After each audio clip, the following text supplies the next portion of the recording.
My name is Claire Whitaker. I'm 35 years old. I've been deployed to 4 continents overseeing emergency evacuations under mortar fire rerouted supply chains mid-air, while enemy fire lit up the night sky and built entire forward operating bases from nothing but pallets, broken radios, and sand. But tonight, I'm wearing a navy blue dress and kitten heels standing next to the shrimp cocktail bar at my brother's wedding, while someone I've never met tosses a cube of cheddar onto his plate and says loud enough for the whole table to hear, "So you're just logistics. Hey, someone's gotta count the beans, right?" It takes everything in me not to react, not because I'm embarrassed, but because I've heard it before. Too many times. From colonels, from politicians, from the guy who still thinks supply runs are about clipboards and clip art. I force a smile. Sure, I say. Beans, bullets, and bodies. We keep them all moving. He chuckles and walks away, proud of his clever little dig. Probably a major, judging by the chest full of ribbons and the bottle of Coors Light in his hand. My fingers tighten around my champagne flute.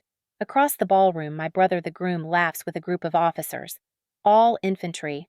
All real military, as they call it. They didn't ask me to stand in the wedding party. They did ask me to confirm the arrival time of the catering truck. The reception hall is decorated in muted olive and gold with engraved metal nameplates at every table and little centerpieces shaped like ammo cans filled with white roses.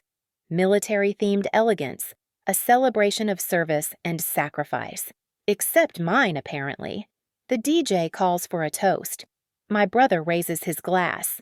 To the men who served beside me, who bled with me, who never ran from the fight. Everyone claps. I don't.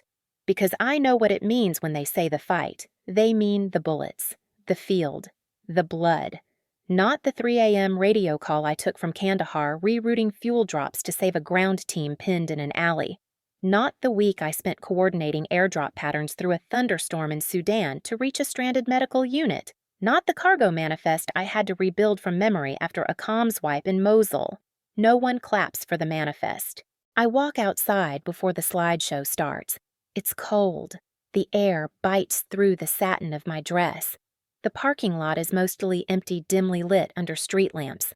I breathe in deep and let the sting of the cold dull the sting of everything else. That just logistics line echoes again. I try to shake it. I can't.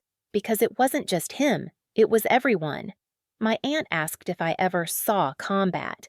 My cousin said, well, someone has to stay safe and organize stuff right. Even my mom's sweet well-meaning said, your brother always wanted to serve on the front lines. You were always the planner, like planning wasn't survival, like supply wasn't strategy. I remember one mission. 3 years ago, Syria. A unit's convoy had its GPS jammed and was headed into a kill zone. Their comms were scrambled, their backup route erased. They called me. At 02116 hours, I was in a supply trailer eating rehydrated soup.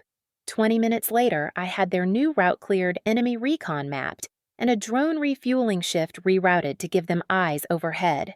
That unit made it out. 10 people. One of them now a groom drunk and dancing under a string of lights while the woman who rerouted their fate stands out here next to a recycling bin. A car pulls up, a black SUV, government plates. I frown. That's not a rental, not wedding transport.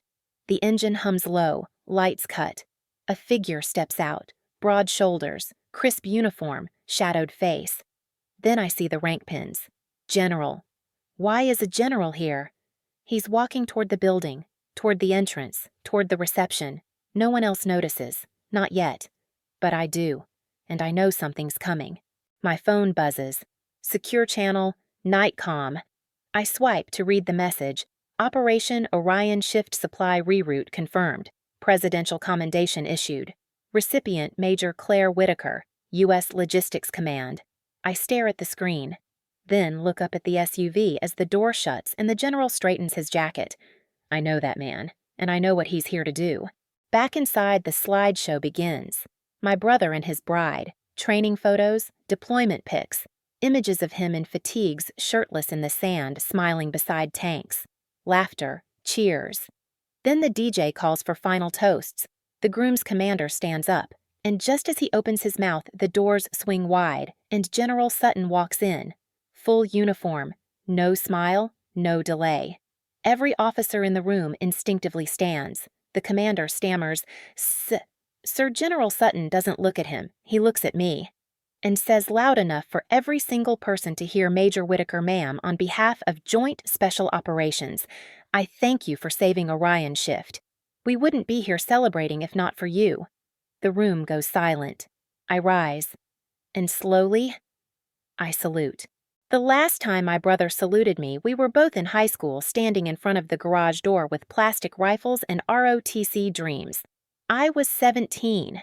He was 15, skinny and eager, trying to outshine me in everything grades PT, how high he could polish his boots. He always looked up to me, at least until people started telling him he was the real soldier in the family. Now, I'm pretty sure he doesn't remember that day at all.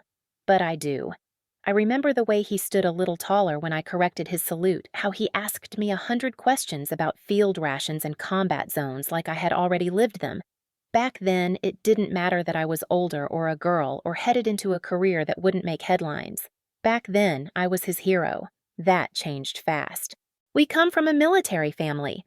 Our dad was a helicopter crew chief in Desert Storm. Our mom patched people up at Fort Sam Houston until her knees gave out.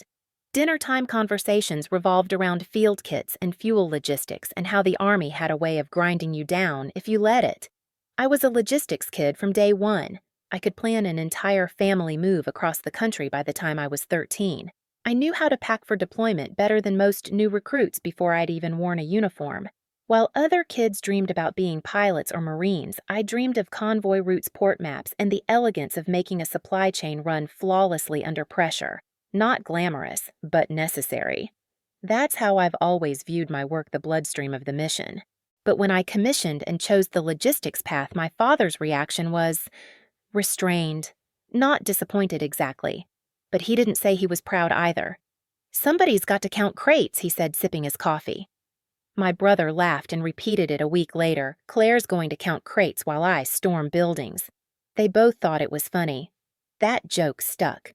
And when my brother followed me into the military 2 years later, he didn't choose logistics. He went infantry, field artillery, then officer school. Good at it too, charismatic, disciplined, media ready. His name showed up in base newsletters. His photos made recruiting brochures.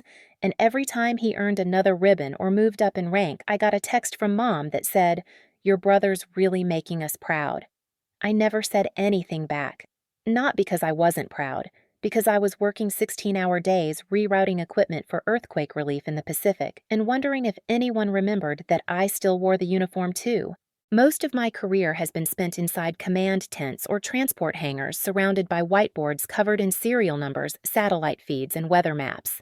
I've overseen emergency fuel convoys through insurgent territory-managed naval dock offloads under enemy radar and handled cargo that could destabilize a region if misplaced by one crate. I've never fired a shot in anger, but I've saved more lives than I'll ever be able to count. Still, the running joke persisted. I wasn't really in the military, and the wedding that brought it all back. My brother didn't mean to hurt me, not consciously. But he didn't invite me to wear my dress blues. He didn't ask me to walk in with the other officers. I was seated at a distant table next to the DJ's uncle and an old ROTC buddy who once flunked out of airborne school and still brags about it. At the rehearsal dinner, when someone asked what I did in the Army, my brother smiled and said, "Claire moves the stuff that moves the stuff." Everyone laughed. I did too. But inside, something old and bruised cracked open again. Still, I told myself it didn't matter. That this weekend was about him. About love, not logistics. About champagne and speeches, not chains of command. I smiled through it, toasted when I was supposed to. Helped his bride double-check the seating chart when the caterer messed up the head table arrangement. No one noticed. Or maybe they assumed that's just what logistics people do, fix things in the background while others take the stage. Until that SUV arrived. Until General Sutton stepped into the room, full-dress blues, immaculate eyes scanning until they found mine like a homing beacon. He didn't need to be there. The message I'd sent hours earlier coordinating an emergency humanitarian reroute after a quake disrupted runway access in Jordan could have been acknowledged in a memo. But he came anyway, to this wedding, to this ballroom. He came because the mission I saved was his responsibility, because the airlift I patched together with 2 laptops, a dying hotspot, and a map of regional air corridors saved nearly 70 civilians and 4 active personnel stuck at a collapsed medical station, and he made sure everyone knew. As I stood to return his salute, every conversation in the room stopped.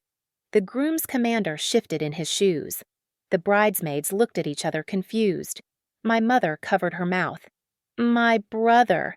He just stared, like he was seeing me for the first time since that day in front of the garage. Only this time I wasn't correcting his salute. I was earning one, in front of everyone.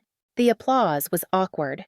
You know, the kind, polite, confused, forced by momentum rather than conviction. A few claps here, a few there. It swelled for a second, then tapered off like a bad joke that ran too long. General Sutton held my gaze just a moment longer, then nodded to my brother, acknowledging the groom not saluting him, and turned to leave. No lingering, no handshakes. Mission complete. The door closed behind him with the soft click of a man who doesn't need noise to make a point. And just like that, the room fell back into its rhythm. Or tried to. My brother didn't come to me right away. He walked over to the bar first, took a long sip of something dark. I could see his shoulders roll forward as he braced for the questions. They came fast. A groomsman leaned in and whispered something. Another asked, "Wait, your sister's a Major Logistics." Someone else chimed in like that explained everything, like it excused not knowing. I sat back down, feeling eyes on me. Some curious, some newly respectful. But none of them saw what I saw. None of them saw what this moment really was, the collapse of a facade I'd never asked to wear. My mom came over next. She sat beside me, smoothing her dress, her voice low tight, like she didn't know whether to be proud or embarrassed. Claire. Was that official? Yes, Mom. She hesitated. Why didn't you tell us? I turned to her. I did. You just didn't ask. Her face fell, not defensive, not angry, just puzzled, like the idea that I had been really serving all this time was suddenly too big to fit into the version of me she'd filed away somewhere after my first deployment. After she left, the groom finally approached. His tie was loose, the top button undone, his face flushed not from drinks, but from discomfort. He scratched the back of his neck. That was unexpected. I said nothing. He laughed awkwardly. I mean, wow. General Sutton, at my wedding. He wasn't here for your wedding, I replied quietly. He froze. What? He came for me. For a mission I coordinated this morning while your best man was throwing up in the parking lot. His jaw tightened. Look, Claire, it's not like I meant to. To what? To erase me. Again, I didn't raise my voice. I didn't need to. My words landed like stones in a quiet lake. He shifted his weight. You've always done your thing. Behind the scenes. I figured that's how you liked it. I stood slowly, looked him dead in the eye. I don't mind being behind the scenes. I mind being treated like I'm not in the building. He looked away then, a flush rising along his neck. You know you could have just told me you were doing all that important stuff. I did. You said it was just logistics. I paused, and when I earned my oak leaf, you said, cool, now you get a clipboard with rank. That one hit. He blinked hard, the weight of those words finally landing. Maybe for the first time. I didn't want to hurt him. Not really. He's my brother. He's been shaped by the same world I have, just from the side, with metals not manifests. But that moment, that confrontation, wasn't about punishment. It was about clarity. Because I needed him to know that I had stopped shrinking to fit the version of me he was comfortable with. Later, as the reception rolled on dancing laughter, someone knocking over a decorative saber, I found myself outside again. Same spot, same chill. Only this time I wasn't alone. Ray. Not a bridesmaid, not a cousin. A girl, maybe 20, maybe younger, in a simple dress and worn-out sneakers. I just wanted to say, she said shyly, that was the coolest thing I've ever seen. I blinked. She blushed. The general. The salute. You. I didn't know women could even be in charge of that kind of stuff. I smiled, the corners of my mouth softening for the first time all night. They can, and they are. Are you, like, in charge of planes and tanks and stuff? I chuckled. No. I'm in charge of making sure the people who are have what they need, when they need it, without fail. She tilted her head. So, you're like the reason they even get to do what they do, I nodded. She beamed. That's cooler. After she left, I leaned against the wall and let that moment settle deep. That girl didn't see just logistics. She saw power, because I had finally stopped hiding it. Back inside, I spotted my brother across the room. He caught my eye, then walked over. No drink, no speech, no ego. Just him. He held out his hand. And for the first time in 15 years, my little brother said, I'm sorry. I took his hand, not to forgive, but to begin. Because the truth wasn't for him. It was for me. I wish I could say his apology fixed everything, that something shifted, that we laughed and hugged and danced like siblings who had finally found their way back. But it didn't go like that. We stood there, hands loosely clasped, the music pulsing behind us. The wedding rolled on around us, clinking glasses, stomping boots, off-key singing from the best man, but in that moment it was just the two of us, and a silence that had taken years to grow. He didn't know what to say next, and neither did I, because some things don't mend in a moment. Some wounds don't close with a single, I'm sorry, especially not after a decade of being pushed to the edges of the frame. I stepped away first, gave him a faint smile, not out of cruelty but out of self-preservation, and walked back to my table, where no one waited for me. They'd moved on. The other guests, the groomsmen, even the commander who'd mocked me earlier now sat in the corner nursing his drink eyes, darting away every time I glanced near him. I sat down, stared at the half-empty flute of champagne in front of me, and felt the fatigue settle in, not just from the wedding, from everything. I've never cried in uniform, but sitting there in my civilian dress, surrounded by glittering decorations and forced cheer, I felt it, this sharp, hollow ache in the center of my chest, because I didn't want to be saluted in shock. I didn't want to be acknowledged because of a general's dramatic entrance. I wanted to be seen on a Tuesday, in a briefing, in my mother's living room, in the tone of my brother's voice when he introduced me to his friends. I wanted my work to mean something without requiring a performance. But for years, I had been told I was support, not frontline, not essential, invisible when things went right, blamed when they didn't. I thought about walking out again, leaving the reception. Quietly. Slipping out the back door like the logisticians always do, handling the hard parts and letting someone else take the bow. But I didn't. I sat. And I remembered the worst day of my career. Coast Province 3 years ago. A humanitarian convoy ambushed. The lead truck was ours, our supply run. 2 soldiers injured, 1 critical. The comms were scrambled, local intel unreliable, and my commanding officer, a full-bird colonel, stood there in the tent and said, "Let's wait for better eyes before we commit extraction." But there was no time, so I made a call. I rerouted the reserve drone for real-time imaging, pulled a med-evac team off standby, broke 3 protocols, and got that soldier airlifted out in under 15 minutes. He lived. I got written up, the colonel. He got a commendation for rapid decision-making under pressure. That night I sat alone in my bunk staring at the write-up. One line stood out: Major Whitaker exceeded the scope of her role. It wasn't praise, it was punishment. And yet I stayed. I stayed because I believed logistics wasn't just support. It was the artery that kept the heart of the mission beating. Sitting in that wedding ballroom, I realized that wasn't just my belief. It was my identity. And it was time I stopped apologizing for it. I pulled my phone from my clutch and opened a blank message. Not to my brother, not to my parents, to every young officer I'd ever mentored. Ray, Gonzalez, Sanders, Mills. Each one had once come to me with the same doubts. I'm just logistics. I'm not a real soldier. No one listens. I typed tonight. A general walked into a ballroom full of field commanders and saluted the logistician no one invited to the wedding party. Never let them make you small. What we do is the mission.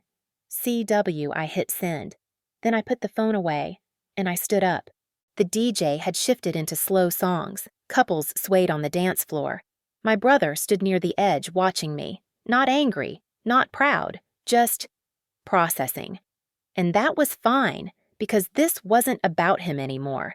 This was about me, about choosing not to vanish in the shadow of someone else's moment, about owning the quiet power I had carried for so long. And so, with no fanfare, no dress uniform, and no rank insignia, I walked onto the floor, alone, and for the first time in a long time, I didn't feel invisible. I didn't expect anyone to join me on the dance floor. And for a while, no one did. Just me turning slowly in the space between soft lights and wedding ballad nostalgia, while other guests sipped wine and whispered about the general, the salute, the major, who didn't look like one. Let them whisper. Let them recalculate everything they thought they knew about me. Because for once, I wasn't shrinking to fit their version. Then someone tapped my shoulder. It was Ray. Not the cousin I met earlier, but another Ray. A young lieutenant I had trained 3 years ago now, a platoon-level supply officer in Germany. She had shown up for the wedding unannounced. Turns out she was distantly connected to the groom's wife through family. I hadn't even noticed her in the crowd. She smiled nervously. "You've still got rhythm." I laughed. "That's generous." We danced for a moment, two officers pretending to be civilians the way we're sometimes forced to be in rooms like this. And then she leaned in and said, "They saw it. Tonight, you shifted the whole room." I swallowed the lump in my throat. "Maybe." "No," she said. "Definitely. You gave the rest of us permission to stop apologizing." That word stuck, permission. It echoed in my chest louder than applause ever could, because that's what logistics officers don't get. Not really. We get expectations. We get tasks. We get silence when everything runs smoothly and blame when it doesn't. But we don't get permission to be proud, to say I was the reason your boots reached the battlefield dry. I was the reason your ammo was there on time. I was the reason you came home. That permission had to be taken, not given. And tonight, maybe I'd taken the first piece of it. When Ray left, she hugged me, real tight, then whispered, "You know the younger ones, the cadets. They talk about you like you're a ghost story." "A myth." I blinked. "What kind of myth?" She grinned. "The kind where the mission's falling apart and someone says, 'Don't worry, Whitaker's on shift.'" I smiled, but deep down, something clicked. I thought about all the other ghosts like me, men and women who've worked in shadows behind spreadsheets at odd hours in chaos rooms, never asking for a moment in the spotlight. What if we didn't have to be ghosts anymore? What if we built something, not loud, not flashy, but solid? A place where logistics officers weren't just trained, they were empowered. The idea began forming right there on the edge of the dance floor. A mentorship network. Not just teaching policy and procedure, but mentality, confidence, the strength to hold your ground in rooms that weren't built for you. I would call it sentry support, endurance, navigation, tactics, resilience, you. A subtle nod to what we do and who we are when no one's watching. That night, after the wedding ended and the final centerpieces were boxed up by sleepy staffers, I sat in the hotel room and outlined the entire program on a yellow notepad I found in the bedside drawer. 3 tiers of training, cadet shadowing, pairing logistics recruits with field-tested mentors, mission debriefs, anonymous case studies of supply errors and how they were corrected under pressure, command presence, teaching logisticians how to advocate for themselves in rooms filled with rank and ego. No titles, no self-promotion, just strength handed forward. The next morning, I emailed the draft to 3 people: General Sutton, my former logistics commander in Iraq, and yes, my brother. Each note said the same thing. "We've carried the mission long enough in silence. Let's give others a map." Sutton responded within hours. "Count me in. It's long overdue." My former CO sent back one line. "You always did think 5 moves ahead, and my brother." His reply came later. "Can I help with admin? You shouldn't have to do it alone." I stared at that message for a long time. Then I typed back, "You already are." By the time I left the hotel, the wedding decorations were being cleared. The ballroom was empty save for a cleaning crew and the distant clink of dishes. I walked through quietly, pausing for a second where I'd stood the night before when the general saluted me. I imagined myself in dress blues, but not for show, for honor. Not the kind printed on a wedding program, the kind earned when you carry the mission without applause. Outside, the sunlight broke clean across the pavement. I stood tall-shouldered my bag and whispered to myself they finally saw me. But I saw me first, and from now on, that would be enough. A week after the wedding, I got a call from Fort Bragg. Not from a commander, not from an office, from my father. It was too early for casual family chatter. I had just finished coordinating a supply train transfer with NATO contacts in Belgium and was sitting in my kitchen with cold coffee when the phone rang. His voice crackled through the line like it always had equal parts gravel and restraint. "You free to talk, kid?" "Yeah," I said, already bracing for the awkward lead-in. He paused. Then I saw the clip. I didn't move. What clip? He cleared his throat. Someone posted the general's speech at the wedding. Someone filmed it. It made rounds on mill forums. "You're kind of a minor celebrity now." I laughed once, soft and dry. "That's a first." Another pause. "Then I owe you an apology." That brought silence. From me. From the room.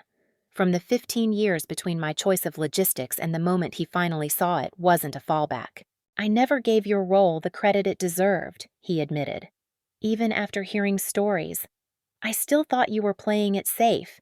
I didn't get it until I heard a 4-star say your name like it meant something." I closed my eyes, not because I was angry, because it hurt how badly I'd needed this and how long I'd gone without it. "I never wanted medals," I said. "I know," he replied. "I just wanted you to know I was out there too, bleeding just differently." He exhaled. "You were always out there, Claire. I just didn't look far enough." That conversation changed something in me. A quiet knot unraveled, the kind you don't realize you've been carrying until it's gone. The next call came 2 days later from General Sutton himself. He invited me to speak at a closed-door leadership summit for multi-branch officers focused on combat sustainability.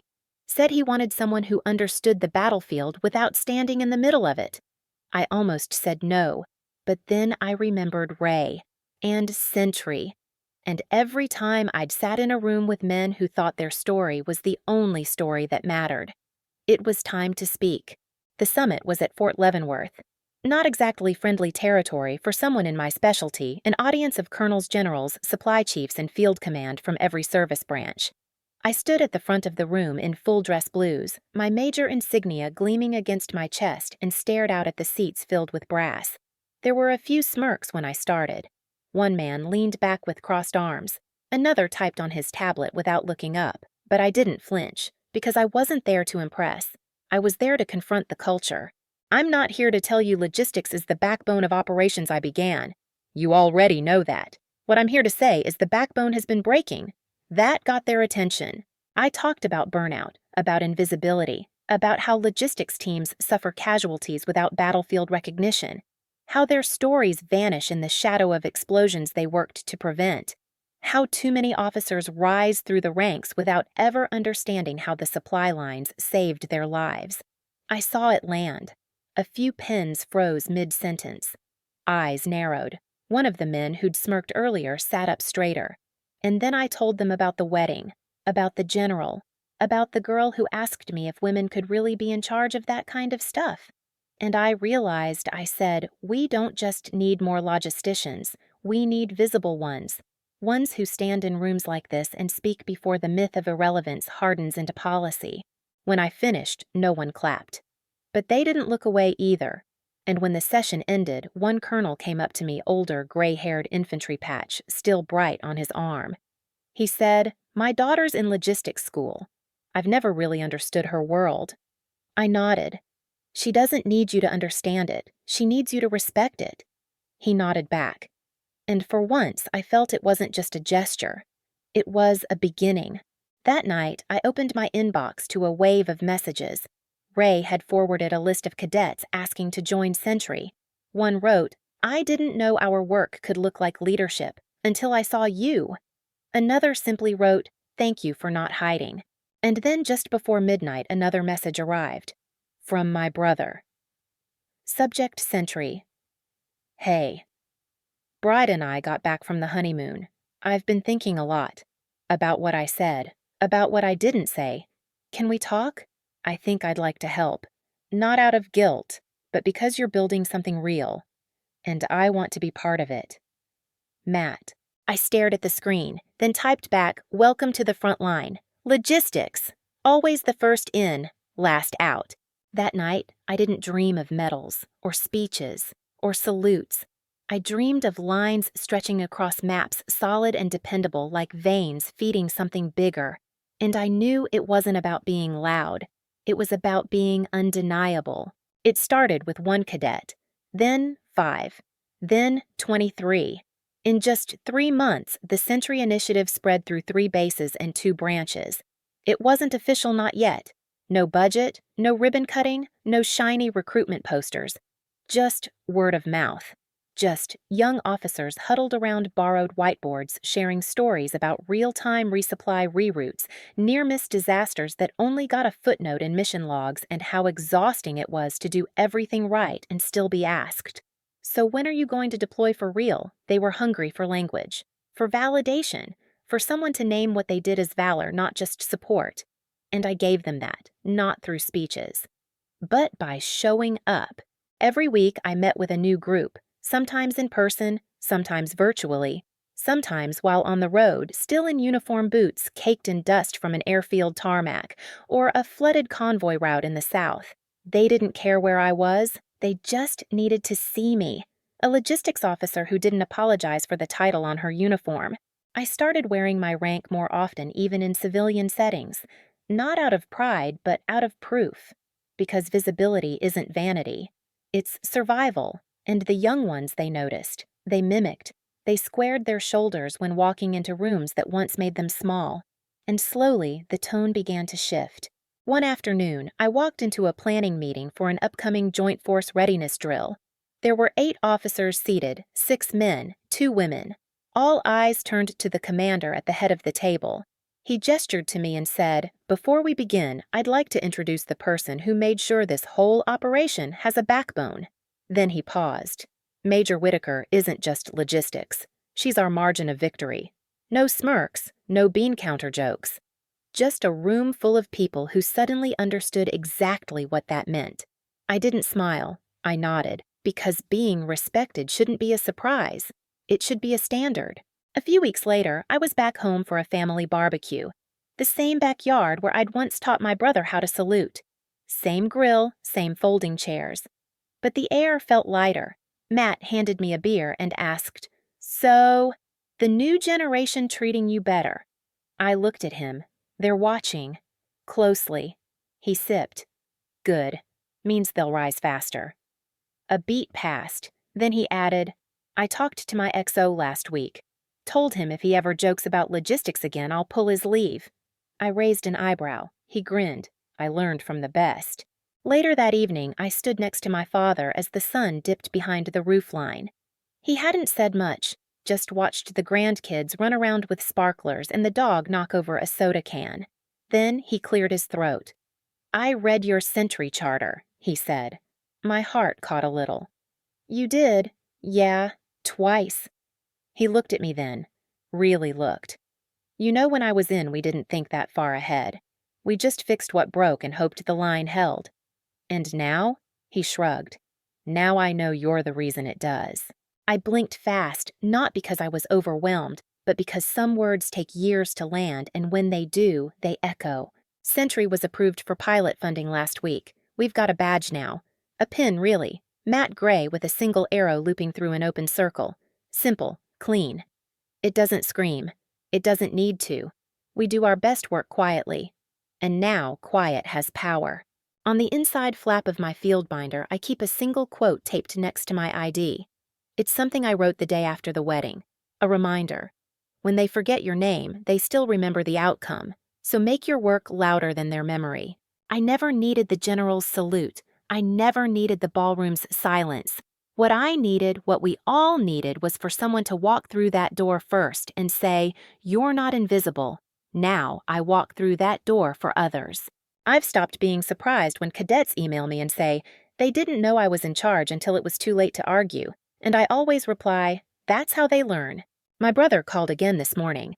Says his unit's supply liaison just got promoted and he's writing her a recommendation letter. She reminds me of someone he said. I smiled. Let me guess.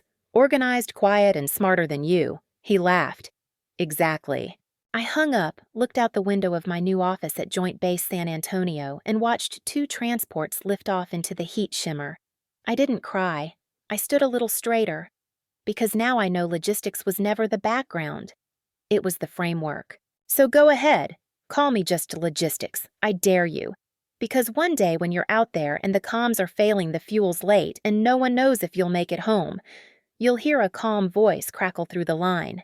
And I promise it'll be mine.